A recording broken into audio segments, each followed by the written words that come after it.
नमस्कार दोस्तों। नॉर्मली शाम के समय हम कोई वीडियो बनाते नहीं हैं, बट अभी आज ऐसी कुछ जानकारी आ रही थी जिसकी वजह से मुझे लगा कि अभी एक वीडियो बना के आप लोगों के साथ में शेयर करना चाहिए। तो इसलिए अभी आज हम ये वीडियो बना रहे हैं। आप देख रहे होंगे कि अभी इस समय यूरोप के मार्केट में काफ़ी बड़ी गिरावट है। यूएस फ्यूचर जो सुबह तक एक 100 सवा 100 पॉइंट ऊपर करीब ट्रेड कर रहा था 12:30-1 बजे तक, लेकिन इस समय यूएस का डाउ जोन्स आप देखोगे तो करीब 350 पॉइंट नीचे है। ऐसे क्या न्यूज़ आई, ऐसा क्या कारण बन गया सडनली कि यूरोप के मार्केट जो है 2-2 ढाई-2.5% नीचे हैं और यूएस का फ्यूचर जो 100 एक समय 120-130 पॉइंट प्लस था, अभी 350 पॉइंट नीचे आ गया है। तो जैसा दोस्तों कि एक हफ्ता पहले करीब सोमवार के वीडियो में ही मैंने डिस्क्लोज़ किया था कि जो स्विट्ज़रलैंड की स्विस बैंक है, उसने भले ही क्रेडिट स्विस का यूबीएस में टेक ओवर करा के एक बार क्रेडिट स्विस को बचाने की कोशिश की है, लेकिन ये प्रॉब्लम इतने जल्दी सुलझने वाली नहीं है, क्योंकि यूरोप के 2 और बड़े बैंक हैं जो तकलीफ़ में हैं और जिनकी फाइनेंशियल कंडीशन ख़राब होते जा रही है। तो जी हाँ दोस्तों, जैसे मैंने बताया था, आज उसी में से एक बैंक के ऊपर हम डिस्कस करेंगे। ये बैंक है जर्मनी की सबसे बड़ी बैंक डॉइचे बैंक, जो अभी जो स्विट्ज़रलैंड में प्रॉब्लम हुई थी क्रेडिट स्विस में, वो तो क्रेडिट स्विस तो स्विट्ज़रलैंड की दूसरी सबसे बड़ी बैंक थी और यूबीएस सबसे बड़ी बैंक थी। तो उन्होंने क्या किया कि दूसरे नंबर की बैंक को पहले नंबर की बैंक में मर्ज कर दिया, जिसके वजह से एक बार के लिए वो प्रॉब्लम सुलझ गई, थोड़ा टाइम मिल गया। लेकिन अब जर्मनी की जो सबसे बड़ी बैंक है डॉइचे बैंक, वो तो जर्मनी की खुद की सबसे बड़ी बैंक है। अब उसको किससे संभाला जाए, कैसे क्या करेंगे जर्मनी में, वो सबसे बड़ी प्रॉब्लम हो रही है। और प्रॉब्लम ऐसी है कि जैसा मैंने आपको पहले भी बताया था दोस्तों कि जैसे हम लोग में होता है ना कि अगर हमारी कोई किसी की बाई आँख फड़कती है तो हम बोलते हैं यार बाई आँख फड़क रही है, लगता है कुछ तो गलत खबर या बुरी खबर मिलने वाली है, उसको हम अपशगुन मानते हैं, अच्छा नहीं मानते। तो उसी तरह जो बैंकों की एक जो होती है सीडीएस, क्रेडिट डिफ़ॉल्ट स्वैप, जो उनका रेशियो होता है, बॉन्ड होता है, उसमें डॉइचे बैंक के जो क्रेडिट सीडीएस है उसमें सडनली आज के दिन में, मतलब थोड़ा-थोड़ा उसमें बढ़ोतरी हो रही थी, लेकिन आज के दिन पे अभी उसमें करीब 25% की बढ़ोतरी है। जो उनका सीडीएस करीब 140 के आसपास में था, आज वो बढ़ के 190 के आसपास में ट्रेड कर रहा है। करीब 25-27% की सीडीएस में उनकी बढ़ोतरी है और डॉइचे बैंक का शेयर जो है इस समय आज के दिन में करंट लाइव मार्केट में करीब 12.5% नीचे है। तो डॉइचे बैंक का ये जो प्रॉब्लम चल रहा है, जो डॉइचे बैंक का सबसे मतलब जर्मनी की सबसे बड़ी बैंक है, तो वो जो प्रॉब्लम हो रहा है अभी, अगर समझ लो डॉइचे बैंक का अगर आपको प्रॉब्लम समझनी है तो डॉइचे, उससे पहले कि डॉइचे बैंक के बारे में आपको कुछ जानना ज़रूरी है कि डॉइचे बैंक जो है वो कितनी बड़ी बैंक है, उसका अगर वो फेल होती है तो उसका क्या इम्प्लीकेशन होगा, कितना बड़ा इफेक्ट आएगा, क्या ये एक फाइनेंशियल क्राइसिस जो 2008 में लेमन ब्रदर्स के कोलैप्स होने के बाद हुआ था, वैसा कुछ हो रहा है। तो दोस्तों अभी फ़िलहाल सिचुएशन जैसी बन रही है, कुछ थोड़ी-थोड़ी आशंका ऐसी लग रही है कहीं न कहीं हम फाइनेंशियल क्राइसिस की तरफ जा रहे हैं। भले ही अभी आज के समय में लोग उसको एक्सेप्ट करने के लिए तैयार नहीं है, लोग अभी नहीं एक्सेप्ट करेंगे, नहीं ये 2008 की जैसी फाइनेंशियल क्राइसिस नहीं है, अभी सिचुएशन इतनी ख़राब नहीं है। तो सेम सिचुएशन दोस्तों 2008 में भी थी। 2008 में भी लेमन ब्रदर्स के कोलैप्स होने के पहले ये कोई भी एक्सेप्ट करने को तैयार नहीं था कि कोई बैंक फेल हो सकती है, इतनी बड़ी बैंक फेल हो सकती है, ऐसा कोई फाइनेंशियल क्राइसिस आ सकता है जिसमें लाखों लोगों की जॉब चली जाएगी, लाखों करोड़ों लोग बेरोज़गार हो जाएँगे, लोगों के घर चले जाएँगे। कैसा होता है ना दोस्तों, जब दो ये जो बैंक इंटरेस्ट रेट हाइक करते हैं, तो इंटरेस्ट रेट में बहुत सारे जो छोटे बैंक होते हैं या बड़े बैंक ही होते हैं जिनकी बैलेंस शीट इतनी स्ट्रांग नहीं होती, वो तकलीफ़ में आ जाते हैं और हाई इंटरेस्ट रेट में दोस्तों अपना शिकार ढूँढता है। और अभी इस समय हाई इंटरेस्ट रेट जो है ढूँढ के अपना जो कमज़ोर शिकार है उनको पकड़ रहा है। उस शिकार की लिस्ट में क्रेडिट स्विस आ चुका है, यूएस का फर्स्ट रिपब्लिक बैंक आ चुका है, सिलिकॉन वैली बैंक आ चुका है, 2 क्रिप्टो बैंक आ चुके हैं और उसी कतार में कहीं न कहीं ये डॉइचे बैंक भी जाते हुए दिख रहा है। अब उससे पहले आगे बढ़ने से पहले ये आपको समझना चाहिए कि डॉइचे बैंक जो है उसके बारे में जानते हैं कि डॉइचे बैंक कितनी बड़ी बैंक है। अगर ये फेल होती है तो कितनी बड़ी प्रॉब्लम खड़ी हो सकती है और इसका फाइनेंशियल इम्प्लीकेशन क्या क्या हो सकता है। तो दोस्तों मैं डॉइचे बैंक के बारे में आपको बताना चाहूँगा। डॉइचे बैंक दोस्तों 1870 1870 से मार्केट में है। 1870 में इसका इस्टेब्लिशमेंट हुआ था बर्लिन में, और तब से ये ऑपरेशन में। दोस्तों एक चीज़ आपने नोटिस की, मतलब इस समय जो करीब बैंकें 100 150 साल पुरानी हैं, वो बैंकें फेल हो रही हैं। अब डॉइचे बैंक भी अगर 1870 से आप पकड़ेंगे तो करीब 140-42 साल होता है। 140 से 42 साल पुरानी बैंक डॉइचे बैंक फेल होने के कगार पे है। अब डॉइचे बैंक का जो दोस्तों इनका ऑपरेशन है, इनका ऑपरेशन करीब 59 कंट्रीज़ में है। ये खाली जर्मनी में नहीं ऑपरेट करते। डॉइचे बैंक की जो बैंकिंग सिस्टम है, जो बैंकिंग है, वो 59 कंट्रीज़ में फैली हुई है। 59 कंट्रीज़ में वो करते हैं, और इनका रेवेन्यू का मेन सोर्स जो इनको बिजनेस मिलता है, जो इनका प्रॉफिट जनरेट होता है, प्रॉफिट का इनका रेवेन्यू का 40% जर्मनी से आता है, 20% यूएस से आता है, और फिर 14% यूके से आता है, इंग्लैंड से आता है। एक चीज़ तो ये।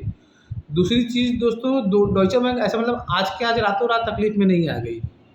डॉइचे बैंक की जो तकलीफ़ है काफ़ी समय से चली आ रही है। और डॉइचे बैंक जो आपको जो वैसे मैंने बताया ना कि 2008 में जो फाइनेंशियल क्राइसिस आई थी, जिसमें लेमन ब्रदर्स कोलैप्स हो गया था, तो डॉइचे बैंक ये तब से तकलीफ़ है, लेकिन उस समय इसे बचा लिया गया या बच गई कैसे, वो अलग स्टोरी है, कभी उसको बाद में समझेंगे। तो ये तब से प्रॉब्लम में चल रही है डॉइचे बैंक, कभी ऊपर कभी नीचे, कभी तकलीफ़ में आ रहे हैं, कभी निकल जा रहे हैं, सुधर जा रही है हालत।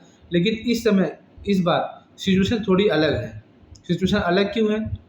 क्योंकि 2008 में जब लेमन ब्रदर्स का कोलैप्स हुआ था, तो उस समय भी इंटरेस्ट रेट बढ़ रहे थे लगातार, और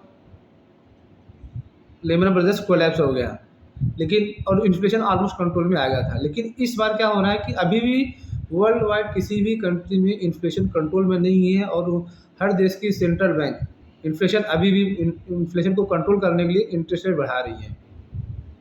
अगर ये इंटरेस्ट रेट बढ़ता रहा तो डॉइचे बैंक को संभालना बहुत मुश्किल हो गया। जैसे मैंने दोस्तों अपने एक पुराने वीडियो में बताया था कि यूएस में जो उनके बैंक हैं, उनके बैंक में करीब $862 बिलियन का मार्क टू मार्केट लॉस चल रहा है बॉन्ड मार्केट का, जिसे वो बैंक बुक नहीं कर रहे हैं। और उनको वहाँ के यूएस के फेडरल बैंक ने जो बोला है कि आप 1 साल के लिए इसे डिफ़र कर दीजिए। अगर 1 साल के अंदर दोस्तों सिचुएशन नहीं सुधरी और ये इंटरेस्ट रेट नीचे नहीं आया, तो इन लॉस को किसी न किसी को बेयर तो करना पड़ेगा। और ये आज के दिन पे जो $860 बिलियन का है लॉस, अगर ये इंटरेस्ट रेट इसी तरह से बढ़ता रहेगा तो ये लॉस और भी बढ़ता रहेगा। अभी $860 बिलियन के लॉस के सामने उन बैंकों के पास इक्विटी कितनी है? करीब 2.10 ट्रिलियन डॉलर्स की है। ऑलमोस्ट 25-30% के लॉस पे बैठे हुए हैं ये बैंक, और जो कि बहुत बड़ा अमाउंट है। अगर किसी भी कारण सिचुएशन नहीं सुधरी और इन बैंकों को लॉस बुक करना पड़ा, तो मार्केट में भूचाल आ जाएगा दोस्तों, मैं बोल रहा हूँ।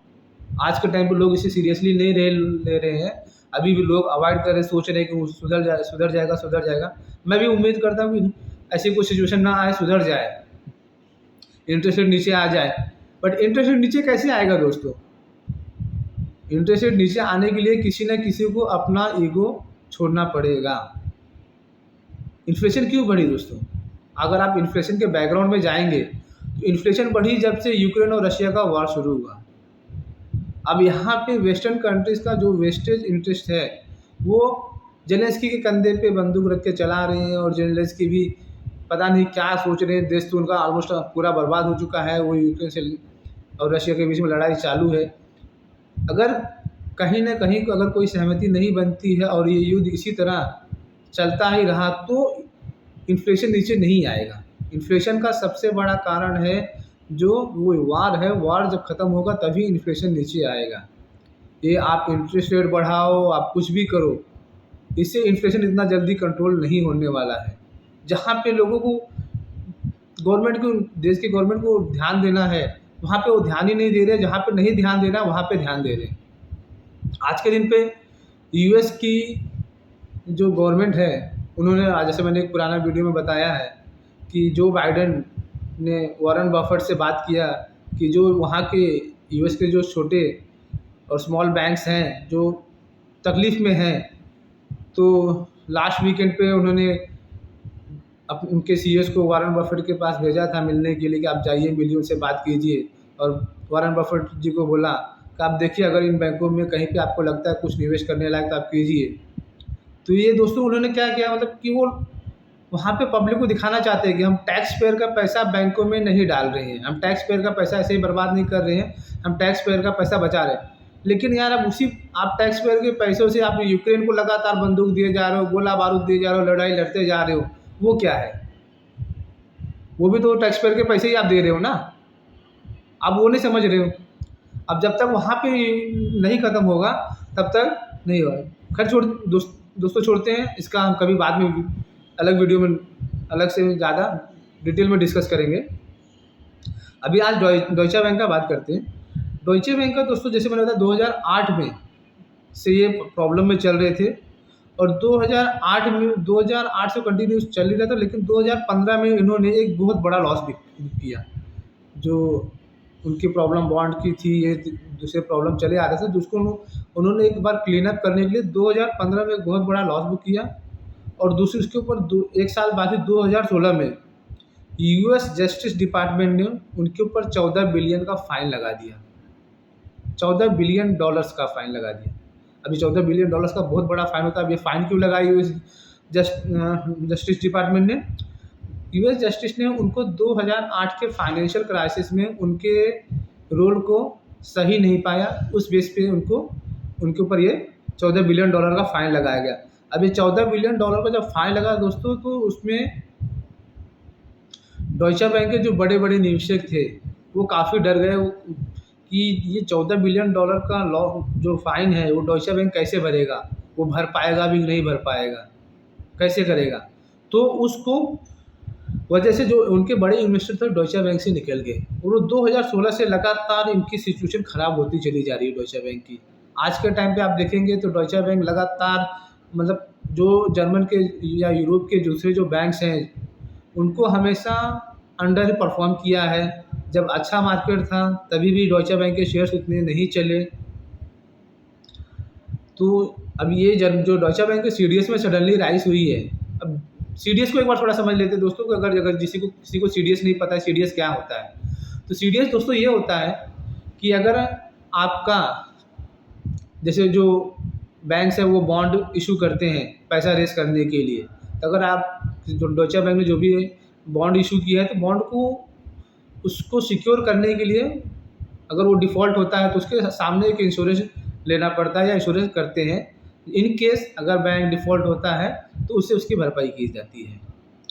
तो वो जो सीडीएस का प्रीमियम है, वो सीडीएस का प्रीमियम जो है वो आज कंटिन्यू तो बढ़ रहा था, लेकिन एक दिन में, आज के दिन में करीब 28% का इंक्रीज़ है सडन, आज के एक सिंगल डे में, जो काफ़ी बड़ी स्पाइक है। तो इसकी वजह से आज आप देख रहे हो कि डायक्स, कैक, फुटसी जो यूरोप के मार्केट हैं सब 2-2-2.5% नीचे हैं। यूएस का फ्यूचर भी करीब 350-400 पॉइंट नीचे आ गया है। एक सीडीएस, जैसे मैंने आपको बताया, अगर आपको एक सिंपल लैंग्वेज में समझाना चाहूँ कि मतलब सीडीएस का एक्चुअली क्या है, सीडीएस का दोस्तों अगर जैसे आपको मैं सिंपल लैंग्वेज में समझाना चाहूँ, तो जैसे हम लोग एक नॉर्मल इंसान है, ठीक है? अगर हमको एक टर्म इंश्योरेंस लेना है तो हम टर्म इंश्योरेंस लेते हैं। तो अगर जैसे आज क्या, अगर मेरी एज 25 साल या 26 साल है, अगर मैं 25-26 साल के एज में टर्म इंश्योरेंस लेने जाऊँगा तो मुझे जो भी इंश्योरेंस कंपनियाँ हैं, एक तो पहला ईज़िली लोन दे देंगी, सॉरी लोन बोल रहा हूँ, ईज़िली इंश्योरेंस दे देंगी, और मेरा जो प्रीमियम आएगा उस इंश्योरेंस का, टर्म प्लान का, करीब कम आएगा। फॉर एग्ज़ाम्पल पकड़ लो 2000 रुपये आएगा। लेकिन अगर यही मेरी एज हो जाए 60-70, आज के टाइम में मतलब 70 के ऊपर तो नहीं देते, 60 के आसपास में फिर भी कुछ कंपनियां हैं जो इंश्योरेंस देती है लोगों को। तो 60 की उम्र में मैं अगर इंश्योरेंस लेने जाऊं तो जो मुझे 2000 रुपये 25-26 की एज में मुझे 2000 के प्रीमियम में इंश्योरेंस मिल रहा था, अब वही पैसा नहीं मिलेगा। अब हो सकता है मुझे वो 2000 की जगह पे मुझे 20,000 रुपये भरना पड़े। क्यों वो 2000 की जगह 20,000 क्यों भरना पड़ेगा? क्योंकि 60 साल के बाद मैंने, मतलब उस एज में लोगों की डेथ की पॉसिबिलिटी ज़्यादा होती है। तो सीडीएस वही है दोस्तों कि अगर ये जिस तरह से प्रीमियम बढ़ते जा रहा है तो इसके हिसाब से उनको जो इंश्योरेंस की कॉस्टिंग वो बढ़ते जा रही है। अब वो लगातार वो पैसा बढ़ते जाएगा, ये होते जाएगा, तो वो कब सुधरेगा पता नहीं। ये सिचुएशन ख़राब हो रही है दोस्तों। जैसा मैं पहले से लगातार वार्निंग कर रहा हूँ कि सिचुएशन काफ़ी ख़राब है। लोग भले ही बोले, लोगों को पता नहीं क्या मज़ा मिलता है आधी अधूरी चीज़ देके या लोगों से बातें छुपा करके। अगर ये चीज़ें लोग जो हमारे टीवी चैनल पे हैं या यूट्यूबर हैं जो भी हैं, अगर ये प्राइमरी इन्फॉर्मेशन हमारे इन्वेस्टर को मिले तो वो बेचारे भी अपने इन्वेस्टमेंट को प्रॉपरली मैनेज कर सकते हैं। तो इसलिए दोस्तों मैंने मंडे को ही बता दिया था कि 2 बैंक तकलीफ़ में है, जिसमें से एक बैंक का आज मुझे बताना पड़ा क्योंकि उनकी सिचुएशन काफ़ी ख़राब हो गई। होप कि अगली दूसरी जो बैंक है उसकी सिचुएशन सुधर जाए, वो ना इस डॉइचे बैंक या क्रेडिट स्विस की राह पे जाए। बाकी दोस्तों, अगर आपको ये मेरी इन्फॉर्मेशन अच्छी लगी तो आप प्लीज़ मेरे वीडियो को लाइक कीजिए और चैनल को सब्सक्राइब कर लीजिए और बेल आइकन को दबा दीजिए, ताकि आगे चल के जब भी मैं नए वीडियोस अपलोड करूं सबसे उसका पहला नोटिफिकेशन आपको आए और आप उस वीडियो को देख सकें। दोस्तों, जैसे कल और परसों वीकेंड है, मार्केट बंद है, तो कल परसों हम कोशिश करेंगे कुछ नई चीज़ें पे नया वीडियोस बनाएं मार्केट से रिलेटेड ही, जिससे कि आप इन्वेस्टर कम्युनिटी को फ़ायदा हो इन्वेस्ट करने के लिए और आप प्रॉपरली सही तरीके से सोच समझ कर सही जगह पे इन्वेस्ट कर सकें। तो दोस्तों, मिलते हैं कल के दूसरे वीडियो में। तब तक आप सब अपना ध्यान रखिए। Thank you.